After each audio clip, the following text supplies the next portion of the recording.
तो आइए देखेंगे आज हम लोग क्लास 8 के यहाँ पर 11 इम्पोर्टेंट क्वेश्चन, ठीक है, जो कि एक्सरसाइज 1 से लिया गया है। आप लोग जानते हैं, जैसे यहाँ पर देख लीजिए, मैं सारा क्वेश्चन आप लोग को दिखा देता हूँ, ठीक है। देख लीजिए, पहले ये 11 प्रश्न है जो कि मैं आप लोग को आज करवाने वाला हूँ, ठीक है ना। तो जो लोग भी चैनल पर नए हैं, पहले तो स्वागत है आप सभी का आपके ही अपने यूट्यूब चैनल ओमेगा स्टडी पर। और इसमें हम लोग देखेंगे पूरे प्रश्न को। और जो लोग भी चैनल पर नए हैं, चैनल को अगर अच्छा लगे क्वेश्चन तो ठीक है, सब्सक्राइब कर लीजिए, वीडियो को लाइक कीजिएगा। फिलहाल चलते हैं, समझते हैं इस बात को कि बोला है क्वेश्चन से कि प्रमेय संख्याओं में इनमें से कौन संवर्ग नियम का पालन नहीं करता है, ठीक है।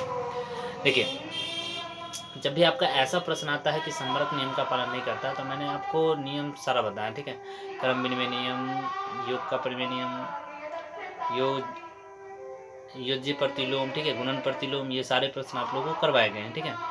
तो इसका यहाँ पे देखिए, मैं बता देता हूँ, प्रमेय संख्या इनमें से कौन सा संवर्ग नियम का पालन नहीं करता। तो वो सही आंसर आप लोगों का जो है ना, वो हो जाएगा आपका भाग, ठीक है। भाग इसका सही आंसर है। बात समझ में आ रहा है? तो ऑप्शन नंबर यहाँ पे क्या हो जाएगा? ऑप्शन नंबर आपका सी बिल्कुल, सॉरी, लास्ट यहाँ पे बिल्कुल करेक्ट हो जाएगा, ठीक है। बातें समझ में आ रही है? कोई परेशानी है तो बता दीजिएगा। यहाँ पे क्या जाएगा? डी नंबर बिल्कुल यहाँ पे करेक्ट हो जाएगा। अगर आप जानना चाहते हैं कि संवर्ग नियम क्या होता है, तो आइए मैं आपको ले चलता हूँ, यहाँ पे समझाता हूँ। तो आइए समझते हैं यहाँ पर बोर्ड पर सीधे सीधे कि संवर्ग नियम क्या होता है, ठीक है। जैसे देखिए, बात करते हैं, ये कोई भी संख्या आप लोग जैसे कि जोड़ते हैं, 5 + 3 कर लीजिए, ठीक है। तो 5 + 3 कितना आ जाता है? 8। तो ये संवर्ग नियम है, ठीक है। जैसे 8 - 3 आप लोग करते हैं तो कितना आता है? 5। तो ये क्या है? ये सारे जो आप करते हैं ना, ये संवर्ग नियम है। बात समझ में आ रहा है ना? तो ये योग में होता है, व्याकलन में होता है, और डिवाइड में, सॉरी, गुणा में होता है। बात समझ में आ रहा है? भाग में ये लागू नहीं होता, ठीक है। तो आप लोग इस तरह से याद रख सकते हैं कि इसका सही आंसर क्या हो जाएगा? ऑप्शन नंबर क्या हो जाएगा? डी बिल्कुल करेक्ट हो जाएगा, ठीक है। बातें समझ में आ रही है? कोई परेशानी है? चलते हैं अगले प्रश्न पे, ठीक है। तो अगले प्रश्न पे आते हैं। यहाँ पर अगला क्वेश्चन क्या है हमारे पास? क्वेश्चन यहाँ पर है कि प्रमेय संख्याओं के लिए योज्य तत्समक कौन सा होता है। तो फिर से मैं यही बात आपको बोलूँगा कि वो योज्य तत्समक जो है ना, उसमें 0 लाना होता है। योज्य तत्समक में कितना लाना होता है? 0 लाना होता है, ठीक है। तो यहाँ पर सही आंसर हमारा क्या आ जाएगा? ऑप्शन नंबर यहाँ पे ए बिल्कुल करेक्ट हो जाएगा। बात समझ में आ रही है? यहाँ पे क्या हो जाएगा इसका सही आंसर? ऑप्शन नंबर ए बिल्कुल करेक्ट हो जाएगा, ठीक है। चलते हैं नेक्स्ट प्रश्न पे, क्वेश्चन नंबर 3 की तरफ।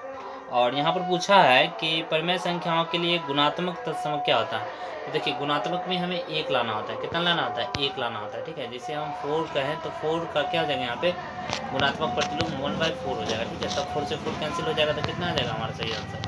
1 आ जाएगा, ठीक है। तो इस तरह से हम क्या बोल सकते हैं? इस तरह से हम बोल सकते हैं कि गुणात्मक तत्समक जो है ना, हमारा ऑप्शन नंबर बी बिल्कुल यहाँ पे करेक्ट है, ठीक है। आते हैं नेक्स्ट प्रश्न, क्वेश्चन नंबर 4 की तरफ। और चौथा प्रश्न यहाँ पे देखिए, बोला है -7/8 का योज्य प्रतिलोम क्या होगा। देखिए, मैंने फिर से आपको ये बता दूं कि -7/8 है ना यहाँ पे, ठीक है। तो इसका योज्य प्रतिलोम जो है ना, इसका क्या हो जाएगा? ठीक, जो जिससे 0 आ जाए, ठीक है। मतलब बात समझ में आ रहा है ना? जिसको जोड़ने पे हमें क्या मिल जाए? 0 मिल जाए, वही आपका ये जो होगा योज्य प्रतिलोम होगा। तो इसमें आप अगर 7/8 जोड़ देंगे तो बताइए 0 नहीं आ जाएगा हमारा? बात समझ में आ रहा है कि नहीं आ रहा है? तो हमारे यहाँ पे क्या हो जाएगा? यहाँ पे 0 आ जाएगा, ठीक है। तो इस तरह से हम बोल सकते हैं कि -7/8 का योज्य तत्समक क्या होगा? ऑप्शन नंबर हमारा सी यहाँ पे बिल्कुल करेक्ट हो जाएगा, ठीक है। सी नंबर यहाँ पे बिल्कुल आप लोग का क्या हो जाएगा? करेक्ट हो जाएगा। बात समझ में आ रही है? चलिए अगले प्रश्न पे। नहीं समझ में आ रहा? देखिए, आते हैं, मैं आपको सीधे बोर्ड पे ले चलता हूँ, ठीक है ना। सीधे बोर्ड पे ले चलता हूँ। देखिए, आ जाइए, सीधे बोर्ड पे आते हैं। देखिए, कोई भी संख्या योज्य तत्समक कब कहलाता है? जैसे मान लीजिए कि 5 का आपसे पूछे योज्य तत्समक क्या होगा, तो जिससे ये 0 बना दे, ठीक है, तो वही हमारा क्या हो जाएगा? योज्य तत्समक हो जाएगा। जैसे 5 का योज्य प्रतिलोम क्या हो जाएगा हमारा? -5 हो जाएगा, ठीक है। जैसे आपसे पूछे 8 का योज्य तत्समक क्या होगा, तो 8 का योज्य तत्समक कितना हो जाएगा? -8 हो जाएगा, ठीक है। ये दोनों को अगर जोड़ देंगे तो बताइए क्या आ जाएगा हमारा? 0 आ जाएगा।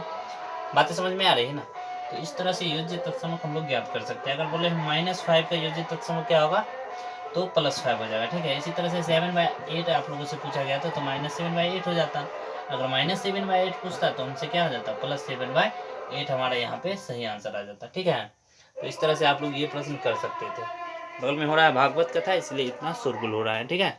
तो चलें अगले प्रश्न पे, कोई दिक्कत यहाँ पे? चलिए नेक्स्ट प्रश्न पे चलते हैं, ठीक है। यहाँ पे देखिए अगले प्रश्न पे आते हैं हम लोग। देखिए यहाँ पे पूछा है -6/7 का गुणात्मक प्रतिलोम, ठीक है। तो आप लोग को चैप्टर में बताया गया है कि गुणात्मक प्रतिलोम कैसा होता है। गुणात्मक प्रतिलोम में हमें 1 लाना होता है। कितना लाना होता है? 1 लाना होता है। तो यहाँ पे जैसा कि -6/7 बोला है, तो -6/7 में अगर हम ठीक इसके विपरीत गुना कर दें 7/6, वो भी किस में? माइनस में, तो बताइए 1 आ जाएगा ना यहाँ से। 7 से 7 कैंसिल, 6 से 6 कैंसिल, तो कितना आ जाएगा हमारा? 1 यहाँ पे आ जाएगा। बातें समझ में आ रही है ना? तो इसे हम लोग क्या बोलेंगे? गुणात्मक प्रतिलोम बोलेंगे, ठीक है। तो हमारा सही आंसर यहाँ पे क्या आ जाएगा? ऑप्शन नंबर हमारा सी बिल्कुल यहाँ पे करेक्ट है। बातें समझ में आ रही है? सी नंबर हमारा यहाँ पे सही आंसर हो जाएगा। चलिए अगले प्रश्न पे, चलिए नेक्स्ट प्रश्न पे चलते हैं, क्वेश्चन नंबर 6 की तरफ। और 6 में ये लीजिए प्रश्न क्या बोला है आप लोगों से कि 2 परमेय संख्याओं के बीच परमेय संख्या इनमें से किसके मदद से प्राप्त की जाती है। तो माध्य हम लोग निकालते हैं, उसमें क्या निकालते हैं? माध्य। जैसे हम बताते हैं आपको, चलिए बोर्ड पे आते हैं, या आप सीधे चलिए आइए समझिएगा। 2 और 3, जैसे 2 और 5 ले लेते हैं या 4 ले लेते हैं, ठीक है। 2 और यहाँ पे हम 4 ले लेते हैं।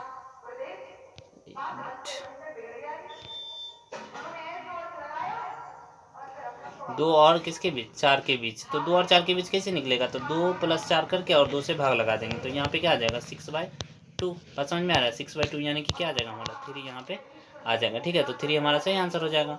यानी कि ये किस चीज़ से निकालें? माध्य निकालें हैं। क्या निकालें बाबू?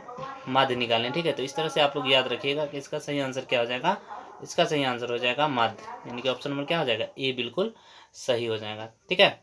अगले प्रश्न पे चलते हैं, क्वेश्चन नंबर 7। देखिए यहाँ पे पूछा है आप लोगों से -1/3 तथा -1/4 का गुणन क्या होगा। गुणन मतलब समझ रहे हैं ना? गुना। तो -1/3 और यहाँ पे क्या है? -1/4 है, ठीक है। तो माइनस माइनस तो प्लस हो जाएगा, यानी कि 1 हमारा 12 आंसर आ जाएगा, ठीक है। तो ऑप्शन नंबर हमारा क्या हो जाएगा? सी यहाँ पे बिल्कुल करेक्ट हो जाएगा, ठीक है। चलिए नेक्स्ट प्रश्न पे आइए, अगले क्वेश्चन पे आते हैं, क्वेश्चन नंबर 8 पे। और क्वेश्चन नंबर 8 यहाँ पे देखिए पूछा है, भाग दिया है। क्या दिया है? भाग दिया है, ठीक है। तो भाग आप लोग जानते हैं, जैसे -8 यहाँ पे 7 है और भाग लगाना है हमें किस में? 8/7 में, ठीक है। तो आप लोग तो जानते ही हैं ना कि ये उलट जाता है आगे जाके। क्या हो जाता है? उलट जाता है, ठीक है। तो यहाँ पे क्या हो जाएगा? देखिए -8/7 लिख दिए, ठीक है। और गुना में ये क्या हो जाएगा? 7/8 हो जाएगा, ठीक है। और 8 से 8 कैंसिल, 7 से 7 कैंसिल, फिर भी हमारा क्या आ जाएगा? -1 आ जाएगा यहाँ से, ठीक है। तो इस तरह से इसका सही आंसर क्या आ जाएगा? सही आंसर आ जाएगा -1, यानी कि ऑप्शन नंबर यहाँ पे क्या आ जाएगा? बी बिल्कुल करेक्ट हो जाएगा, ठीक है। तो इस तरह से आप लोग कर सकते थे। बातें समझ में आ रही है? परेशानी है तो बोल दीजिए, ठीक है। परेशानी है अगर तो आप कमेंट कर सकते हैं कि हाँ सर यहाँ पे परेशानी है, ठीक है। आते हैं अगले प्रश्न पे, क्वेश्चन नंबर 9 पे। ये लीजिए क्वेश्चन नंबर 9।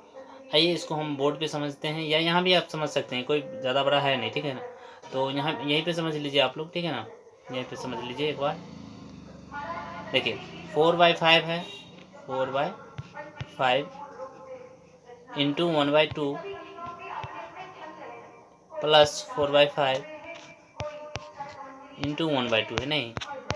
तो ये तो आसान सा प्रश्न है, आप लोग देख सकते हैं कि कितना आ जाएगा? 4/10 यहाँ से ये आ जाएगा और यहाँ से ये भी 4/10 आ जाएगा। 4 4 कितना आ जाएगा बाबू? 8 हो जाएगा, ठीक है। तो हमारा कितना आ जाएगा? 8 बटे यहाँ पे 10, यानी कि ये कट के क्या आ जाएगा? 4/5 आ जाएगा, ठीक है। तो इस तरह से हम लोग कर सकते थे यहाँ पे, हाँ या ना? कर सकते हैं। तो ऑप्शन नंबर हमारा क्या आ जाएगा यहाँ पे? सी नंबर यहाँ पे क्या आ जाएगा बुआ? बिल्कुल करेक्ट हो जाएगा, ठीक है। इस तरह से कर सकते हैं। चलते हैं अगले प्रश्न पे, आते हैं क्वेश्चन नंबर 10 पे। जैसा कि मैं आप लोग को बताया अभी कि पूरे 11 प्रश्न करेंगे हम लोग यहाँ पे। तो आप लोग क्वेश्चन नंबर कितना देख सकते हैं? 10 को आप देख सकते हैं। बोला यहाँ पर है -½ तथा ½ के बीच परमेय संख्या कौन सी होगी, ठीक है। तो देखिए -½ और ½ के बीच बोला है, यानी कि 0 माइनस हम बोल सकते हैं 0.5 और प्लस का 0.5 के बीच हमसे पूछा है। नहीं, 2 से आप भाग लगे अगर -1 में, ठीक है ना, तो इतना ही आएगा आपका। समझ में आ रहा है कि? अच्छा आइए बोर्ड पे आते हैं, चलिए समझते हैं। -½ तथा ½ है लिखा हुआ, नहीं। तो देखिए -½ और यहाँ पे ½ ले लेते हैं, ठीक है। और पूछा इसके बीच, ये नहीं पूछा है इतना और इतना के बीच। तो देखिए 2 से जब भाग लगेगा तो ये क्या आ जाएगा? 0.5 आ जाएगा, वो भी माइनस में। यहाँ पर अगर आप भाग लगेगा तो यहाँ पे आ जाएगा 0.5, वो भी किस में, प्लस में। तो इसके बीच हमसे पूछा है नहीं, तो इसके बीच बहुत सारा हो सकता है, 0 हो सकता है, 0.1 हो सकता है, बहुत सारा हो सकता है नहीं। तो देखिए जैसा कि आपका ऑप्शन यहाँ पे आप देख पा रहे होंगे, दिखाई दे रहा है या नहीं दिखाई दे रहा है? चलिए मैं ऑप्शन आप लोग को दिखा देता हूँ। ऑप्शन पे आ जाइए। ऑप्शन क्या है देखिए यहाँ पे, ऑप्शन है -3/4, 3/4 और 1। -3/4, 3/4 और 1 है यहाँ पे नहीं। तो आते हैं समझते हैं। -3/4 है, 3/4 है, ठीक है। तो देखिए यहाँ पे -3/4 ले लेते हैं, यहाँ पे समझिएगा -3 कितना 4। तो 4 से भाग लगेगा तो कितना आ जाएगा 0.4 माइनस में, देखिए 4 7 28 होता है ना, 7 आ जाएगा 7.25। अब बताइए ये क्या है, ये 0.5 से क्या है ना कि छोटा, ठीक है। तो ये तो होगा नहीं।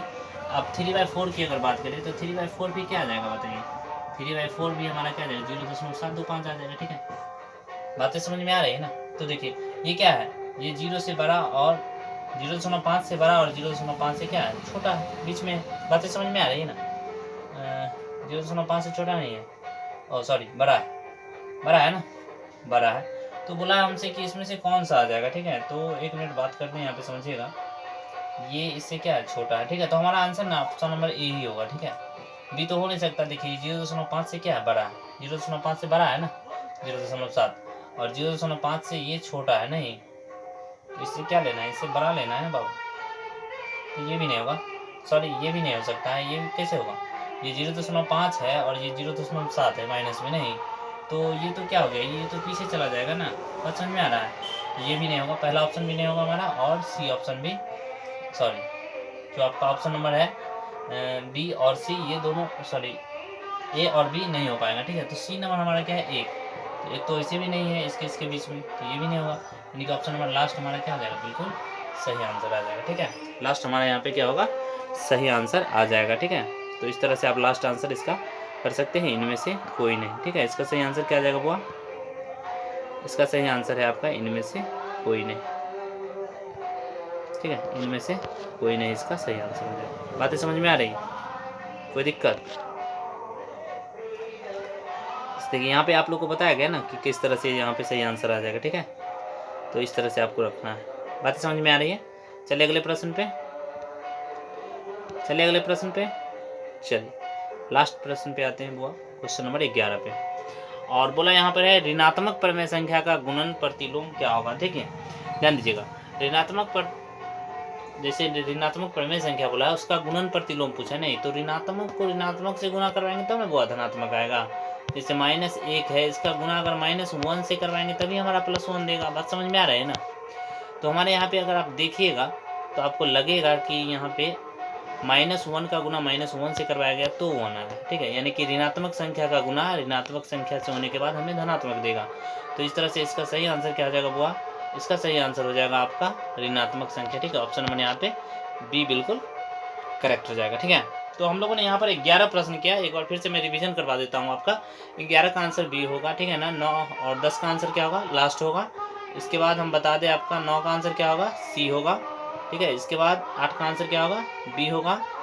7 का आंसर सी होगा। 6 का आंसर ए होगा। 5 का आंसर सी होगा बुआ। 4 का आंसर बताइए, 4 का, एक मिनट 4 पे ले चलता हूँ। 4 का आंसर सी होगा। 3 का आंसर परिमेय संख्या का गुणात्मक तत्सम क्या होता है, 1 होता है, ठीक है। अगर गुणात्मक प्रतिलोम बोलता तो उसको हम गुना करते हैं, आप लोग को पता होगा, ठीक है ना। तो यहाँ पे चलते हैं। अच्छा ये रहा, परिमेय संख्या का योज्य तत्सम कितना होता है बुआ, 0 होता है, ठीक है। और आते हैं पहले प्रश्न पे। पहला प्रश्न का सही आंसर था ऑप्शन नंबर लास्ट, ठीक है। तो कैसा लगा वीडियो कमेंट करके जरूर बताइएगा। अच्छा लगा हो तो वीडियो को लाइक करें, सब्सक्राइब करें चैनल को, और शेयर जरूर करें अपने दोस्तों के बीच, ठीक है। तो चलते हैं, रहने देते हैं इतना ही। Bye bye, take care. प्रत्येक रोज़ हमसे मिलते रहिए 8 बजे रात में।